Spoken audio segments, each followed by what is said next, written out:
Welcome to Multiverseatile. My name is Jake Long, and here we talk about superhero movies. I must warn you, this video contains some spoilers for Antman and the Wasp Quantumania. There is a good chance that you heard that Michael Peña's character, Luis, is not in the movie. I believe even the director has come out and talked about Luis's absence, so hopefully I'm not the one spoiling it for you here. Anyway, since I really like the character of Luis, and I know many of us fans do, I went ahead and dreamed up a version of the movie that has him in it. This wouldn't fix everything in the movie, but it could help. And I'm not saying there weren't some good and even great things in the movie, because there were. But let's get back to Luis. The movie starts off with Janet Van Dyne. Short story, even shorter, she meets Kang.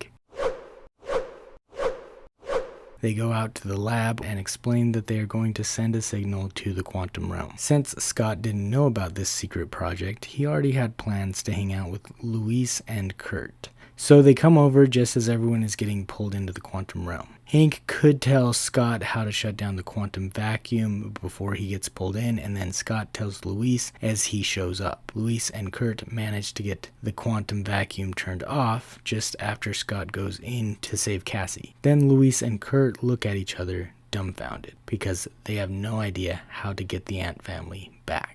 From here, we would go into the quantum realm and follow the events of the movie as usual. About 1/2 or 2/3 of the way through the movie, cut back to Luis and Kurt working on saving the Ant-Man team. The lab is a mess, there are open boxes of pizza, notes and schematics everywhere. Kurt asks Luis if Agent Wu said when he would get there. Luis tells him that he did not. Then we fast forward to the end of the movie where Luis and Kurt get the portal open and save the team. After Scott and Hope come back through the portal, Scott sees that the lab is now a disaster. Papers everywhere, pizza everywhere. Scott looks at a couple of sleeping bags and then looks to Luis for an answer. Luis explains that he didn't know how long it was going to take, and then he goes into one of his famous monologues saying something along the lines of, "After you and your Ant family disappeared, Kurt and I were working like crazy to get you back, but we didn't really know where to start. So I was like, Kurt, you start looking at all of those notes and schematics and see if you can figure something out while I try to find Agent Wu's phone number." After a minute, I asked Kurt what he thought, and he said, "I think they got pulled into some sort of quantum vacuum thing." And I said, "Oh, that's not good." And then I found Wu's number and I called him and told him how you guys got sucked into the quantum vacuum thing. And he said, "Oh, that's not good." And then he hung up. And so I didn't know what to do. But he called me back 5 minutes later and said, "I called Bruce Banner." And I said, "No way, you called the Incredible Hulk?" And he said, "Yeah." And he'll head right over. And I said, "The Incredible Hulk is coming over here?" And he said, "Yeah," but he also said it's not his area of expertise. So Wu said that the Incredible Hulk guy said